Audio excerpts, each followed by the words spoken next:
Faqala lahu anta hurrun liwajhillah wa uridu an taq'uda indi. Kamu merdeka, tapi kamu tinggal bersama aku di sini. Kamu statusnya merdeka, ya sudah, sudah merdeka, tapi saya minta engkau tinggal di sini bersamaku. Ya. Hatta ukhdimaka binafsi, sampai saya bisa melayani kamu. Yang tadinya budak jadi majikan. Iya. Di mana budak, di mana majikan. Ini tadinya dibeli dari budak, melihat kualitas keagamanya seperti itu, dimerdekakan, dan majikannya itu siap mengabdi kepada budaknya. Ini terjadi dalam kehidupan kita sehari-hari. Kang Taryono beli burung. Siapa sih yang jadi majikan? Burung.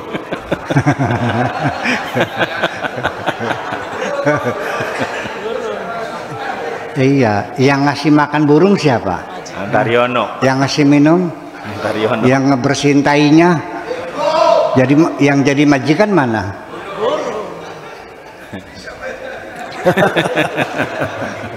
Itu bisa terjadi terbalik-balik seperti itu. Gara-gara bunyinya enak. Iya, suaranya enak. Uang segedong, uang segedong. Iya, sampai lagi rapat juga ditinggal dulu karena lupa belum ngasih makan. Lagi ngajar ditinggal dulu, burungnya belum ngasih makan. Dipentingkan karena suaranya enak. Begitu soalnya berubah, berkepok, langsung diputar kepalanya kok. Jadi ukurannya, kalau kamu ingin dikasih makan rutin, dikasih minum rutin, itu coba suaramu yang enak. Makanya kalau nyanyi yang enak lagunya, lagunya berkepok.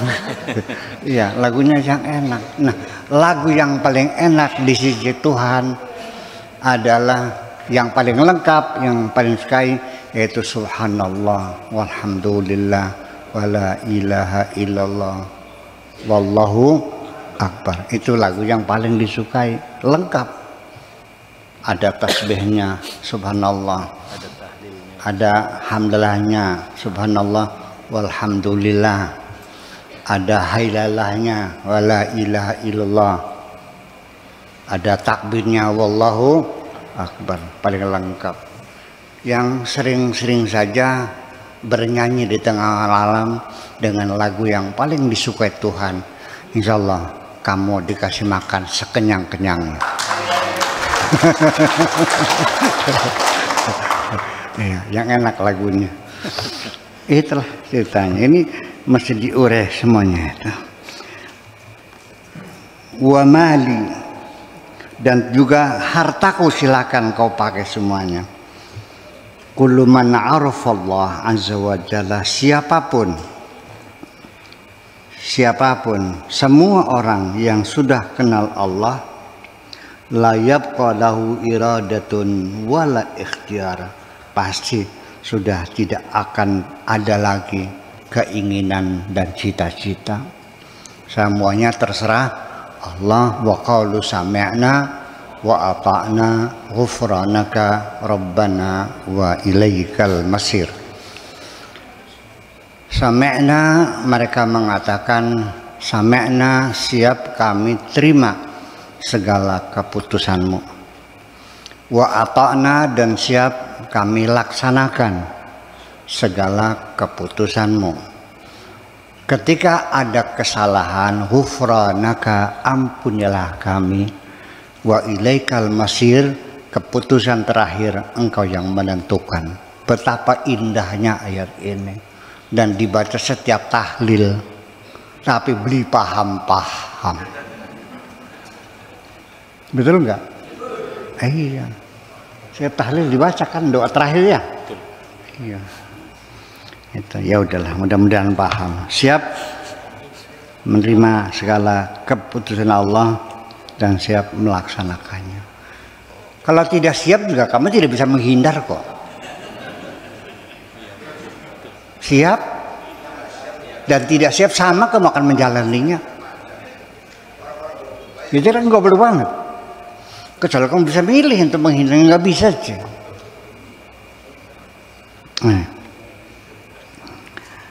Wa yaqulu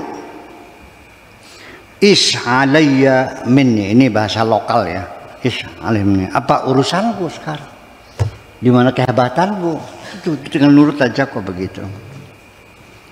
La tuzahim al-qadara fi umurihi. Jangan menyelah, jangan melawan takdir yang sudah ditentukan oleh Allah. Wala fi umuri ghairihi, dan juga pada urusan yang lainnya.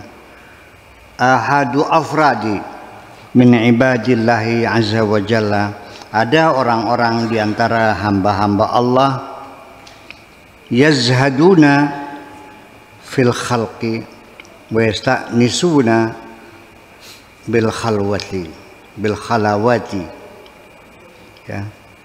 Banyak hamba Allah yang berzuhud terhadap makhluk, artinya tidak pernah berharap mendapatkan bantuan dari siapapun, mengandalkan siapapun sesama makhluk.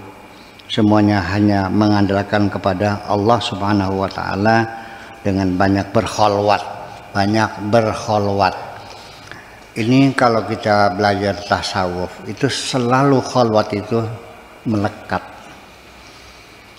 Jadi kalau nggak mungkin dong orang sufi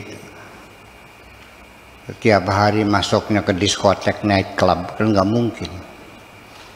Sufi itu ya ke hutan, ke Gua Hiro, ke Gunung Tursina, ya kan, di tengah padang pasir menyendiri di pantai, perenungan panjang, itu selalu begitu. Iya, karena kita ini ketika menyendiri itu semakin cerdas, karena kita berdialog dengan diri kita sendiri. Dan kalau orang berdialog dengan diri sendiri itu pasti jujur. Ketika engkau berdialog dengan orang lain, campur aduk dengan kebohongan mulutmu itu semuanya. Setuju deh? Iya. Banyak dongeng-dongeng bohong yang kau ceritakan itu semuanya. Tapi ketika berdialog dengan dirimu sendiri, bagaimana bisa bohong? Pasti jujur karena engkau tahu kok. Yang tahu dirimu adalah dirimu sendiri. Itu persoalannya. Ya, yasta'nisuna biqira'atil Qur'an. Mereka lebih senang banyak baca Quran, banyak berzikir. Wa biqira'ati kalamir Rasul sallallahu alaihi wasallam, dan lebih daripada ngobrol nganggur, ngalur ngidul, ngetan ngulon, nggak pugu. Ya kan? Ujung-ujungnya adalah mencaci maki, ngerasanya uang, mengupat, mengkafir-kafirkan orang lain, membid'ahkan orang lain, menyesatkan orang lain. Ngapain? Ya sudah, baca kitab-kitab hadis lah, baca Al-Quran itu aja kok. Kayak kurang kerjaan kamu. Ya. Fala jarama tasiru lahum qulubun musta'nisatun bil khuluqi, ya. Dan tidak ayal lagi dapat dipastikan hati mereka akan menjadi lembut dan halus, ya. Qaribatun minhu, dekat dengan Allah. Yaruna biha nufusahum, mereka bisa melihat diri mereka sendiri. Wa nufusa ghairihim, dan bisa melihat diri orang lain. Dia bisa membaca pikirannya sendiri dan juga bisa membaca pikiran-pikiran orang lain. Tasihhu qulubuhum, hati mereka sehat, waras, cerdas. Fala yakhfa alaihim, maka tidak ada yang samar, tidak ada yang tersembunyi bagi mereka. Syai'un mimma antum alaihi, tentang apa yang sedang engkau lakukan sekarang. Mereka bisa tahu. Kamu lagi mikir apa? Kamu tadi malam mimpinya apa? Yang sedang kau pikirkan Apa? Yatakallamuna ala khawatirikum, dan dia bisa menguraikan apa yang sedang kamu pikirkan di dalam otakmu itu. Wa yukhbirunakum, dan bisa ngasih tahu kepada kamu bima fi buyutikum, apa yang kau simpan di rumahmu. Hari ini di rumahnya Kang Taryono ada telur 3 biji di atas kulkasnya. Bisa tahu. Ya, kemarin kamu makan ada yang jatuh dari tangan kamu, tidak jadi ditelan. Tahu semuanya. Ya, entah tahu tadi malam mimpi apa, bisa tahu semuanya. Artinya enggak ada yang samar ragu-ragu. Itu namanya kasyaf. Nah, orangnya itu disebutnya kasyaf. Makamnya makom kasyaf, artinya makam terbuka. Jadi tidak ada yang menjadi rahasia, semuanya terbuka, semuanya kasyaf itu. Iya. Ada nggak di Indonesia? Ya ada, tapi tidak mungkin orang itu ngaku. Saya waliullah, bohong. Kalau ada orang ngaku saya waliullah, sudah pastikan itu wali palsu. Itu paling ya wali-wali daya, wali kota, wali murid. Iya. Wali tidak akan pernah mengaku wali kok, karena itu adalah rahasia Tuhan. Ya, kekasih itu disembunyikan, tidak akan diperlihatkan. Nah, ini yang jadi masalah. Ini kan cerita kesolehan seorang budak dengan majikannya di abad ke-5 Hijriah. Berarti selama Kanjeng Nabi meninggal dunia, perbudakan diharamkan enggak? Raja-raja Islam punya budak enggak? Punya. Ada pasar budak enggak? Ada. Malah wa in khiftum alla ta'dilu fawahidatan aw ma malakat aymanukum, kalau kamu tidak bisa menikahi perempuan merdeka, beli budak saja. Masih dianjurkan beli budak. Berarti boleh enggak? Lalu kapan perbudakan dilarang? Islam tidak pernah membebaskan perbudakan sampai sekarang. Yang membebaskan perbudakan adalah Amerika, Abraham Lincoln. Negara Arab, Saudi Arabia dipaksa membebaskan perbudakan sebagai persyaratan untuk mendapatkan bantuan ekonomi dari Amerika. Syaratnya budak dibebaskan. Akhirnya nurut, dibebaskan. Didemo oleh para ulamanya, disebut negara kafir, negara musyrik, melarang sesuatu yang tidak dilarang oleh Tuhan. Wa man lam yahkum bima anzalallah faulaika humul kafirun. Jadi membebaskan perbudakan adalah kafir karena tidak dilarang oleh Tuhan. Betapa rendahnya pemikiran umat Islam. Betul nggak? Betapa rendahnya. Suami,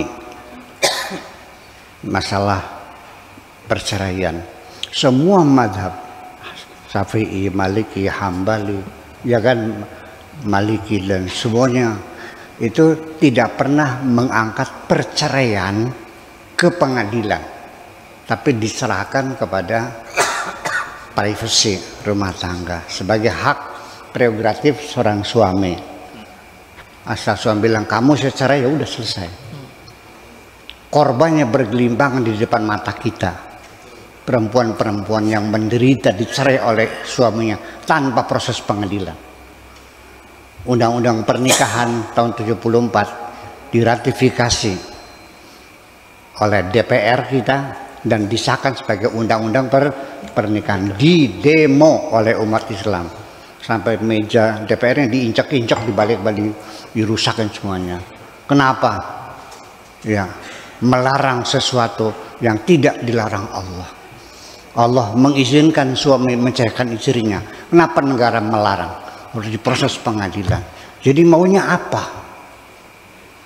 Ini gara-gara karena umat Islam beranggapan Islam itu sejak Nabi meninggal sudah sempurna. sehingga tidak boleh dirubah. Terima kasih. Assalamualaikum warahmatullahi wabarakatuh. Waalaikumsalam warahmatullahi wabarakatuh.